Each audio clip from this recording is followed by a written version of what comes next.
doing the Fem recording today on behalf of Gretchen Betts, and I'm delighted today to be joined by Nicola Moran of Moran Wealth and Management. And today we're going to be talking about cultivating supportive relationships with male colleagues and how important that is. So, Nicola, just give me a quick rundown about yourself and just tell me a little bit about you. Yeah, thanks for having me today. Yeah, I've been in financial services all my life, really. I graduated from university with an arts degree in architecture, and then my father had been a financial advisor, very much mortgage and protection, so I kind of had that experience of that sort of industry as it was then, very much an industry, and I kind of fell into it. I just fell into it post-university. I had an unexpected surprise in the form of a little baby came along, so it just was something that I needed to do, was to get a career and make some money. So I would love to say there was anything more exciting about that than there was. So now I've been here for 25 years in finance in different roles. So it's good to be on these kind of things and give benefit of experience. But I'm now a chartered financial planner and fellow of the PFS. So yeah, I really love it, I think is probably the best way to describe. I love my job. That's brilliant, especially as it's not a career you planned and you've sort of fallen into it. So as many women I speak to, they seem to say the same thing, that it was never their designed profession, but they fell into it and found they actually really loved it. So that's something I hope lots of females who listen to this sort of really get the message across, that it is an industry that you can be a female and be really passionate about doing. So, falling on from that. So you said you've been in the industry, and I know after reading your bio, for about 20 years. So, in terms of your early experience, how do you think your relationship with male colleagues sort of set your mindset and your career path in terms of, in those early days, things I know were slightly were different, weren't they? Yeah, very, very much so. So I had always done admin for my dad and some of his colleagues growing up. So I was always in what was like the old style life assurance offices, like Abbey Life it was then. So it was quite significantly different atmosphere. There was hardly any females that were in an advisory role. It was mostly admin. There was the odd female, but it was very much 1 in 20, I would say then. So yeah, it could be quite intimidating, I think, if you weren't the right sort of temperament of person.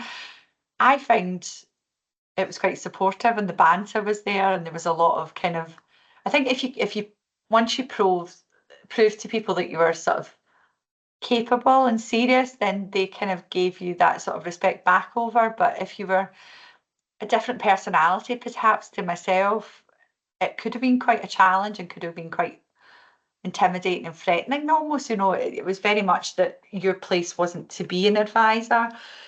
You were the exception to the rule rather than the norm. But generally in the main, and I say in the main because there was some bad experiences in there as well, men were really, really good to me. They were really helpful. They were really maybe I'm being horrible to my male allies. Maybe it was the mansplaining, but they were very open to you asking questions, and they would tell you the benefit. They like to tell you the benefit of their experience. So I really tapped into that, because I thought there isn't any females to ask, and dare I say, then I think females were less supportive of one another. So it's something that I always felt I wanted to be different on. Because I think there was a place for more females, and if you're not supportive of one another, then there's another obstacle there to overcome. So yeah, my general overall experience was good, and it stood me in good stead. That I think I like to kind of draw on all different levels of experience and still ask questions now. So do you think, back 20 years ago when you sort of started out, women in the profession, and it's still the case today, there is heavily women in the admin, the power planning, the back office type of work. And do you think, you know, from your early experience and obviously working in that sector, how easy was it to step out of that then, that admin sort of back office side of it, to get into the financial planning? And did they support you? Did those male allies, when you said that's what you wanted to do, you wanted to be a financial advisor, did they support you? It was difficult, very, very difficult to go from being an administrator to a financial planner.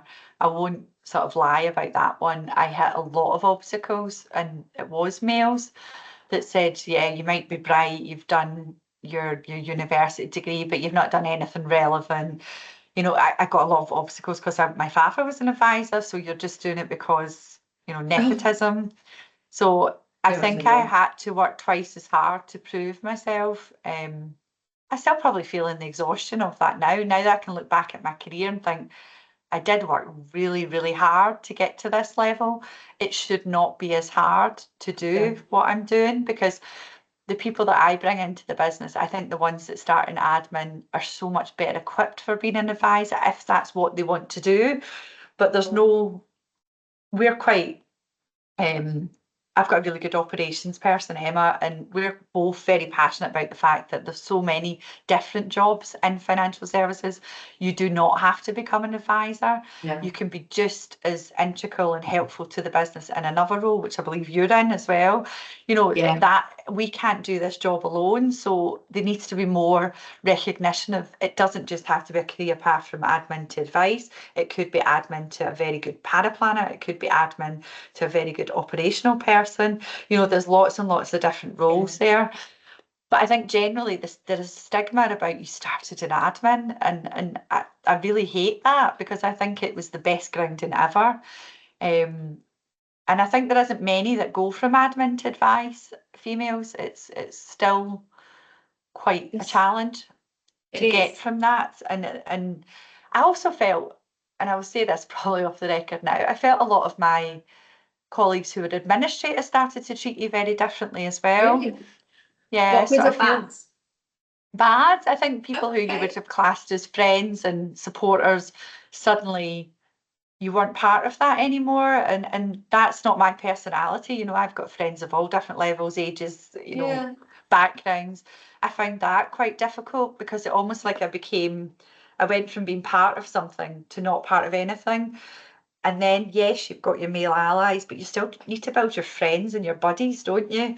And that, so So you didn't sit in either camp at that point then, no, I guess. and potentially, maybe I still don't. You know, I've done a lot of work in the last few years to find your crew and find your team, you know, and that's male or female, because you really, really do need it, because it's a very challenging profession at times, and you just need somebody to, off the record, have a chat with sometimes about things.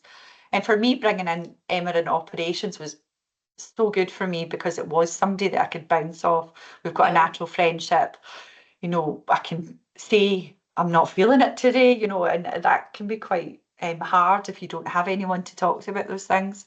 Yeah. And was there anyone that sort of stood out as a male that really supported you or gave you some really good advice and really helped you on that path?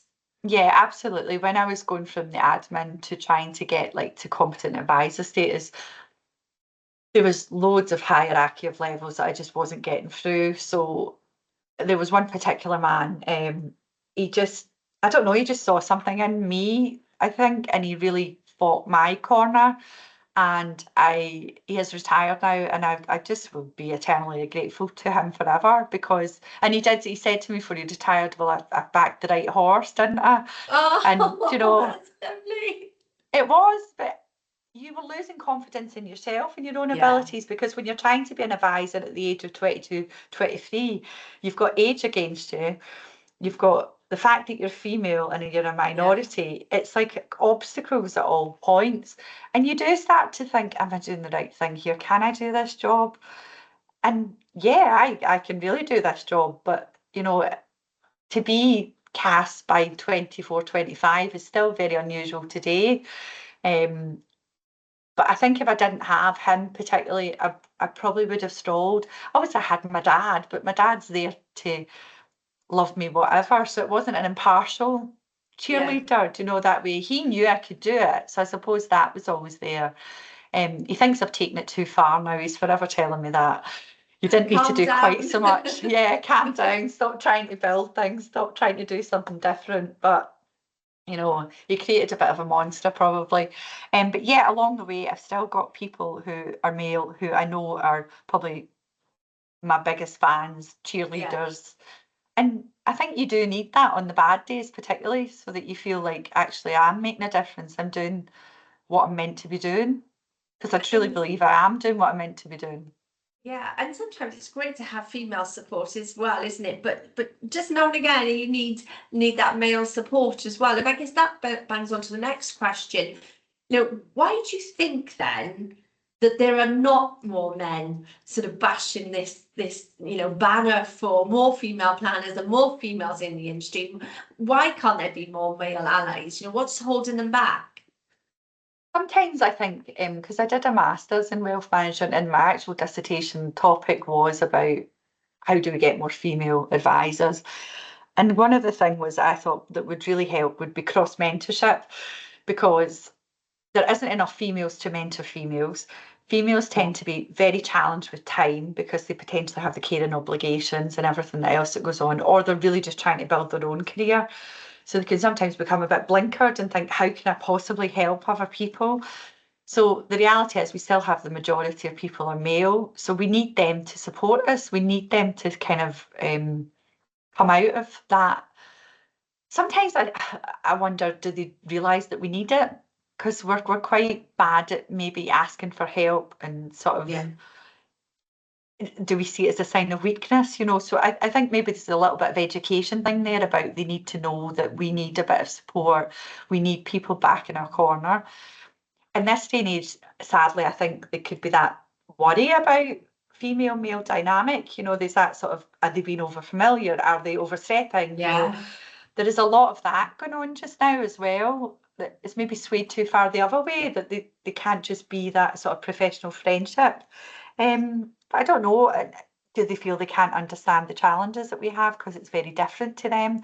Because still the majority, and I say the majority because there's obviously the exception, they aren't doing the caring obligations. They are doing the other things that go along with it, whether it's up or down for children or parents. So they maybe can't understand why we can't potentially do the night hours or why we need the flexibility. So I do think there is a little bit of bringing people together to understand the differences, but there's still so many common things that they could help with and we could benefit from. Do you think then, as women in the industry, we're not very good at asking for help? We're almost too frightened to ask for that support because we've fought so hard to get to that point, you know. And as you rightly said, you know, and I speak to women all the time, they do generally feel they've had to fight a harder battle to get to that same place as their male, counterpart. And do you think at that point we're too frightened to say, well, actually, we need more support. We need you to understand that we need a bit more flexibility. We need you to understand. So what is it that as women that we could be doing to then get these men to understand and support us a bit more? I think I can't speak for everyone, but I can speak for myself. I'm not great at asking for help. I'm not admitting when I maybe could do with a little bit of support on something. Actually, I had that very similar conversation this morning with someone that I don't, you know, you do, is it a sign of weakness? Do you show that you don't? Because I think from the outside, people think you're doing so well, aren't you? And you're coping with everything, but you're maybe not. And I suppose there is that not seeing it as a cry for help, seeing it actually for a sign of strength that you're identifying things that you do need more help with. Yeah, I think it's that showing of vulnerability, isn't it? And you want to be seen on that equal, regardless of what you've got going on in the background. You want to be an equal. But I think that's a problem for us all, males and females in this profession. We all want to be. There's a great sense of there's probably people aren't portraying the truth sometimes, that it's hard, the struggles, And actually, when you really start talking to people and open up, it's very similar struggles, whether you're male or female. I always think everyone's got quite similar things going on in life. It's just maybe at different times. So if we could be a little bit more supportive as a profession to one another, instead of competitive and saying that your approach is better than our approach, and, you know, passive versus active, how you charge your fees, these things are all quite irrelevant in the scheme of things, because there's a client for everyone. And if we could sort of work together a bit more, I think we could strengthen the role as a planner. And then I think strengthening the role as a planner would certainly attract more females to the role and the understanding of the role, and it would have a kind of reverse effect all round. So yeah, I think there's a little bit of, we're such a focus on vulnerable clients, but there's vulnerabilities in advisors as well. So Do if we you think talked a bit more, do you think would it's help. changed much? Because I think, you know, I do a session with university and trying to promote the financial industry with women, and you know, we're still getting told it's still a very male world. You know, if you still ask the younger generation what does a financial planner look like, they would still give the same old man suit, tie, that sort of thing. You know, do you think that it's still seen as this male dominated, or are we actually starting to make inroads into this now and trying to break down this perception of financial planning is still very male? I think we are changing. I don't think the pace of change is particularly rapid, but people like myself, like Gretchen, for example, you know, they've got very distinct styles about them and stand out. I think these kind of things really, really help, because it's role models that are visible that aren't exactly what you think. So I think as females, I've always felt we have a responsibility to beat that drum a little bit more. I don't think it's just females. I think it's diversity as a whole. I would like to see males showing their personality a bit more, because when I go into things, they're still very much, maybe they don't wear the tie now, but it's still the suit, same colours, you know, you don't get a distinct impression of what that person is. And I think clients would like to see us more casual. I think they would like to see us more relatable. I'm not saying go in your jeans and your hoodie and your, you know, your trainers. Maybe do if that's right for that client, but know your client that you're trying to attract, and they might want somebody who's much more on their level. So I think there's that element of, yes, some people will want that suited and booted and everything, but if your client bank, that isn't what you're trying to attract, then they've got to be able to relate to you as an advisor. So that relatability is key. I think for me, people don't understand what you actually do. They don't understand the planning side, the coaching side. For me, that is the quality of the job. That is the bit I absolutely love. If you ask me to stock pick and investment analyst, that's not my job. That's why I outsource that part of my job. So explaining that to somebody, I think we would get a lot more traction when he said it's a people role, it's about getting to know people, it's about helping people. You need to be quite caring, you know, it's you need to be able to relate to people and be empathetic. And these are all skills that are really actually Female, not being a lot. female, well not, more natural to a female, I think, isn't it?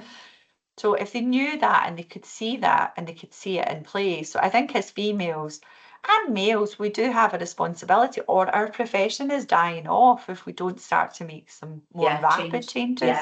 Yeah, I think you're right. I think, you know, the industry itself is changing. It is becoming more coaching, so more supportive, more empathetic. And, you know, I know for ourselves, you know, it was when we were looking at our vision and sort of our mission, and that we wanted those words included. And I think it is important that you know, I think with more women coming into the industry, those words and those mindsets are changing now, aren't they? So say, you know, in terms of males, allies, if you've got somebody that you think, like, you'd be a really great male ally, or they want to be one, for example, what can they do to really sort of help be a good ally and change this narrative we think that is still there, unfortunately?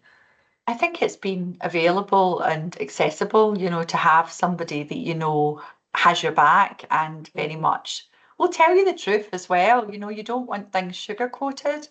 I think it's somebody that doesn't sort of, there's still a little bit of unconscious bias, I think, that it is this male role. And, you know, but the reality is most females that do it are either incredibly good at it, or they don't really, they can't find the ability to do it. And it's usually because they've got so much other things going on in their life, do you know, that way, that I think they struggle to get that balance, which is one of the things I think more employed roles, you know. So if you're a male and you're in business and you think you want to hire advisors or anyone, or develop your staff, having the procedures in place to do that and the support like goes no ends, even if it's one person, you know.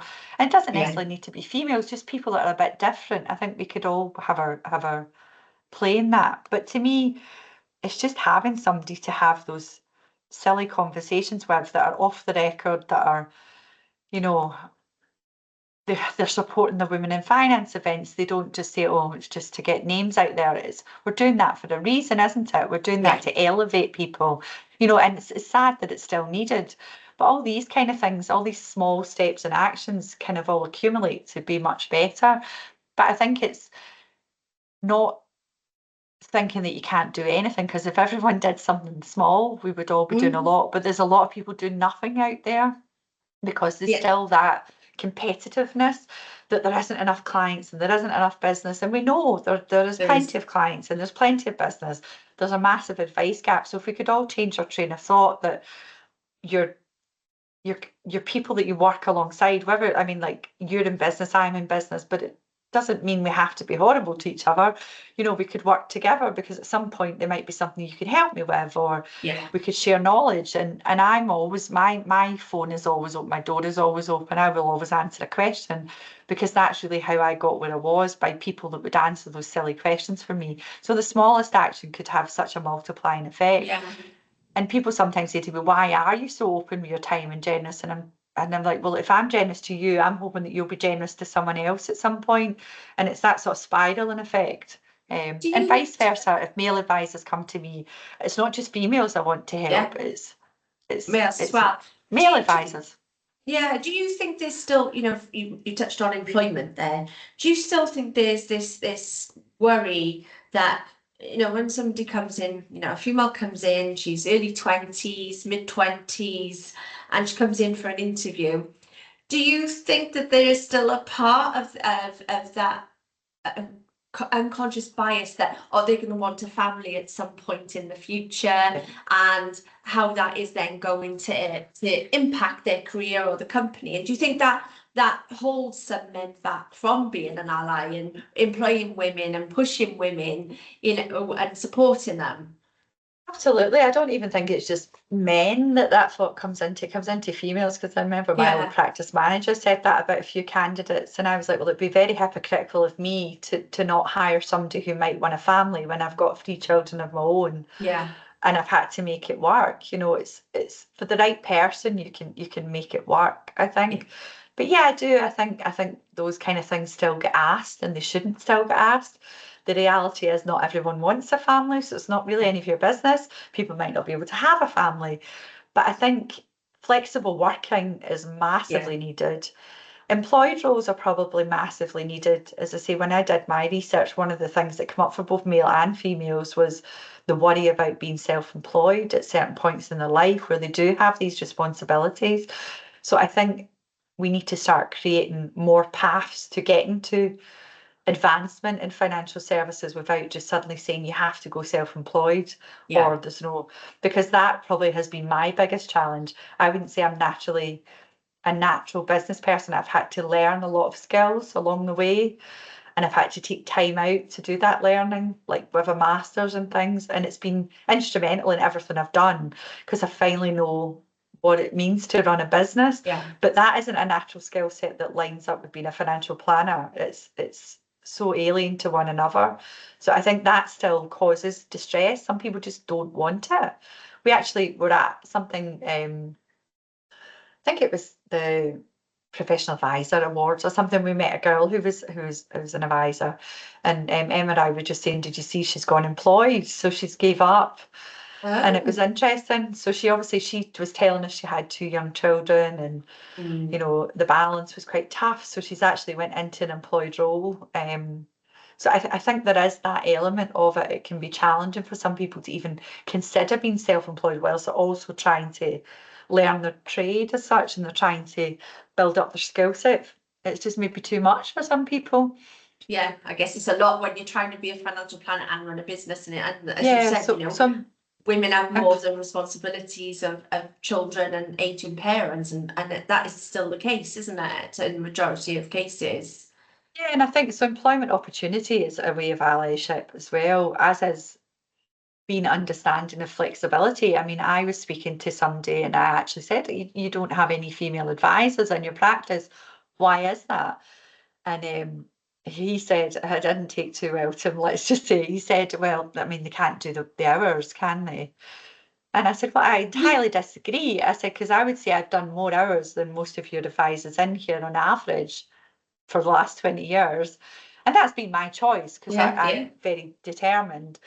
But I said, I've managed to do it flexibly. I've never missed a school show. I've never had excessive childcare. I've not had a nanny, all these kind of things. I've not had that. So how can I do it? And they can. And, you know, I, I don't think you need to go to all the networking nighttime events, the golf days. I've never had to do it. But have I put 2 hours in at 8 o'clock at night when the kids have gone to bed? Yes. Have I maybe done the odd Saturday morning? Yes, of course I have. I've put the hours in, but I've put it's them in when they different. suit me. Mm. Do you think that that's half the problem though? Do you think, just even when you see it, I can hear so many men saying this that I've met on these network things about why they don't hire.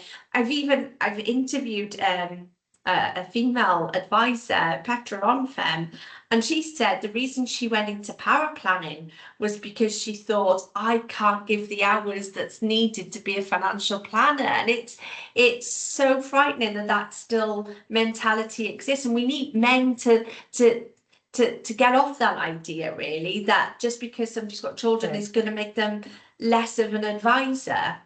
It's going to make them, in my experience, more determined. It completely was the foundation of my life to succeed. It's like you've got your kids to be responsible for. You want to be a good role model. So I would argue that argument till I'm blue in the face. Yeah. But yeah, I think the whole concept of flexible working is turned a bit, but I think it's still, I don't micromanage my staff. If they want to be at home some of the time, we're going to know if they're not doing something, if the work's going to get done, isn't it? Yeah. But we've just taken on a paraplan, and she's came from an environment where it was, you need to get so many reports a day, you need to do that, you need to do it in my style. So we're adjusting, because I'm like, well, yes, we've got a style, but obviously you need to bring your input to it.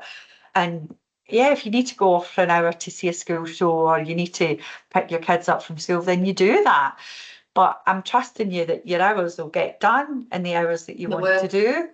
Yeah. And I think she's sort of going, oh, because she keeps going, but I've got to go to the dentist. That we're like, that's fine, just Do you work? Yeah. do your work and do your hours. So I think because I'm like I know that mornings I'm not very good, because I have to get my kids out in the morning, and twins at 10, it's not ideal to get well, certainly my daughter out. She can be quite a challenge in the morning. So I know I'm not at the best in the morning. So there's no point in me starting client meetings till 10, 11 o'clock, because it's not going to work for me. I'm going to be in that sort of state of stress a little bit. Yeah. Yeah, and I don't think that's a good kind of vibe to give to your clients or anything. So I know that my diary's flexible. So who am I to say that someone else? I think we can get the best out of people by giving them that autonomy to work. And as I say, we'll soon know if it's not for them. And we have had that with some employees, that we realise they do need a bit more structure than that. So you can identify that quite quickly. But don't assume that everyone is going to be the same. And I think if somebody's got a reason for why they do the job, and my reason is a 22-year-old that was unplanned, and two 10-year-old twins, and being a single parent, that is my driver, that they will not be homeless or starving or anything like that. It's quite basic things I'm trying to achieve. But if you've got that drive and that goal, and then you will achieve it. So if you're considering hiring somebody, I wouldn't look at the facts. I would look at their values and their vision and their drive and ambition, because if they've got the reasons, they will do it regardless. And also, as you said, and more so because there's more incentive for them to do it, isn't it? And I think, as you said, it's really important that it's not just women that are, really, getting out there with this message that we need more women in the industry. I think it's vitally, vitally important that the message comes from men too, that, in the ideal world, in the next couple of years, what we want to see is a world where we don't talk about, is there enough female representation, that it's just general, it's an equal footing. And I think equal is that. Equal's exactly right. It's equality, isn't it? And it's equality for everyone. It's equality for the LGBTQ community. It's equality for all different races and ethnics and religions and everything. I don't see a lot of that coming through either. No. So to me, it's I think my thing about male allyship, I am eternally grateful for the males in my life that have really helped me and stepped me up, and they really have. And I don't want to see them discriminated against either. I want them to know that they're very much an important part of financial services.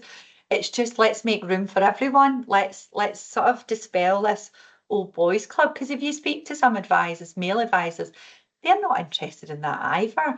But sadly, some people can get swept up in it because it's like that culture of herded cattle. Yeah, great if that's what they want to do, but if they're just doing it for the sake of fitting in, that's where we need to sort of say, there's different approaches here. So I think I would encourage males to find their own style and their own vision for what they want their business to be like. And then it will sort of naturally attract different types of people, because the key to life is differences, because at the end of the day, the client and the consumer is different. They're not all going to want the same approach. And I think if we have different approaches and we all work together, then we will attract more clients to take advice, which is going to be profitable and better for society.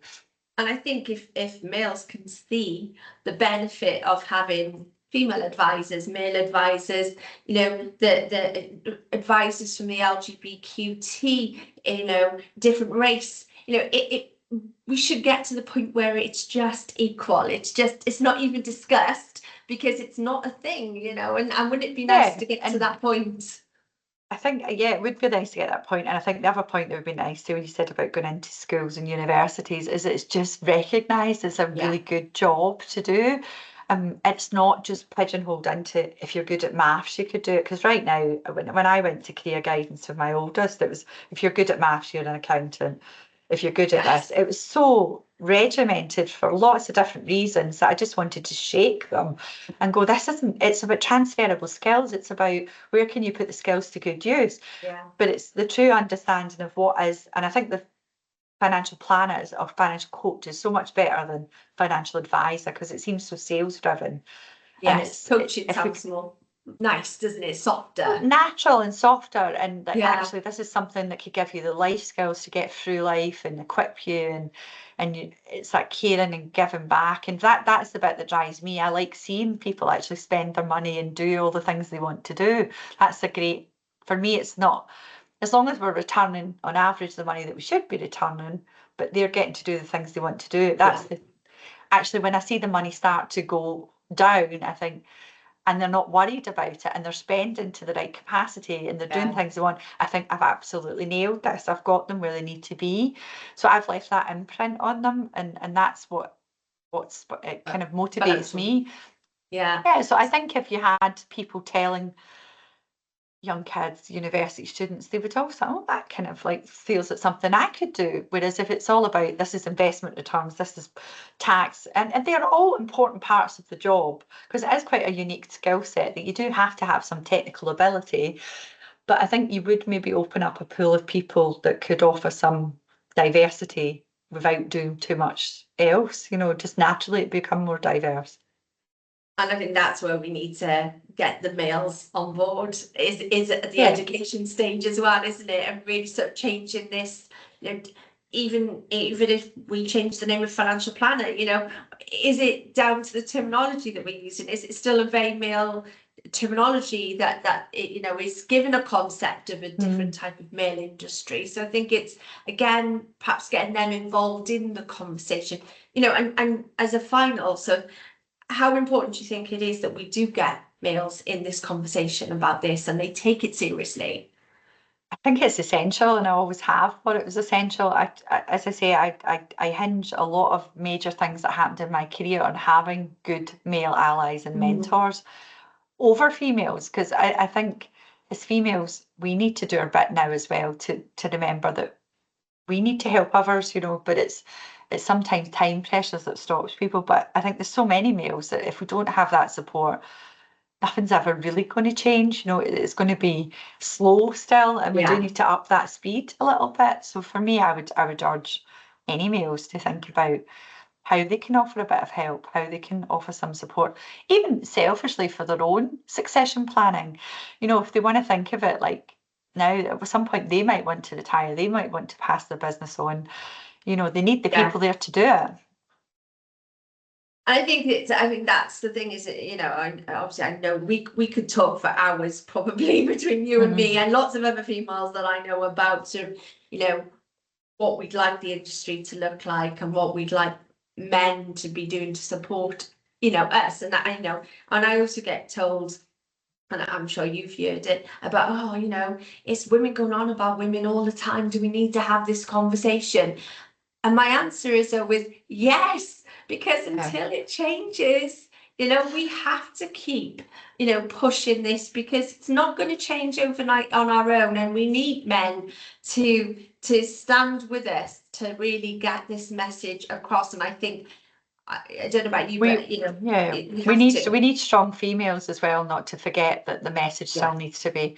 We need to make sure, what I have always wanted to do is to make sure it's easier for the people that come behind me. They don't have the same battles, because they'll have other battles in life. It's a battle that wasn't needed to have. And now that I'm in my 40s, I can look back and go, wow, that was tough. And I don't think it should be as tough as it was. No. And now it's not tough. And I do often get younger advice saying, oh, but it's easy for you because the stage of your career. It's not easy, and different things happen at this stage of career. But yeah, hopefully we're making it a bit easier for you on the way up, so you don't have, dare I say, inappropriate behaviours, things like that did happen when I was younger. We hopefully have stamped that out, but just that bit more support, I think you would get a lot more people flourishing. But I would urge other females as well to remember that I think we've all got a responsibility to do a little bit of pro bono work to help people on their path. Yeah, that's a lovely way to end, actually, about doing this for the next generation. We can't undo the things that were done in the past, but we can make it an easier path for the next generation. And if the next generation means there's more women, there's a far more diverse split, and they haven't got to go through the challenges that I know. We're speaking to Gretchen, Julie, Lord, was obviously part of Magenta yourself. It would be a job well done if you can sit back and go, they've had a nice, easy ride into this industry that is a very equal and very diverse industry for them. I think then you guys would feel like, yes, it was worth everything that we've fought for, really. It definitely is, even with the progress that I've seen, that way. And I would say, like, I demand respect of my male colleagues now. Do you know what I mean? I have loads of male coming asking for help from me, and that means a lot as well, because it means they do treat you as equal. But it would be nice for everyone to get that bit sooner in their career, not sort of get the mansplaining and things that you got. Like, I love that. I never used to hear that word until I came into this industry, this mansplaining, and I love the words. It's just great. Or the many comments about, do you need some help with those study questions, or do you need? I'm like, no, I got 100%. I've said that many a times. And they sort of look at you and you think, I shouldn't have even had to say that, but no, you shouldn't. Sometimes you just have to put people in their place. But I would say, that's the minority, and you're always going to get a minority of maybe bad eggs. I don't think we're going to stamp that out entirely, but if the bulk and the majority of people are working together, then I think it would just make everything so much easier for everyone. Well done, and yeah, I know you're doing a really good job, and I know Rick Gretchen as well. You know, it's women like you that are fostering this change, and you know, and the men that are willing to be the allies. I think, you know, it's just, we just need more, and I'm hoping these type of conversations are what fosters that change now, isn't it? So Yeah, thank you very definitely. much for sharing your thoughts and obviously your story with us. So Yep. again, thanks very much then, Nicola. I'll No, stop thanks for recording having now. me.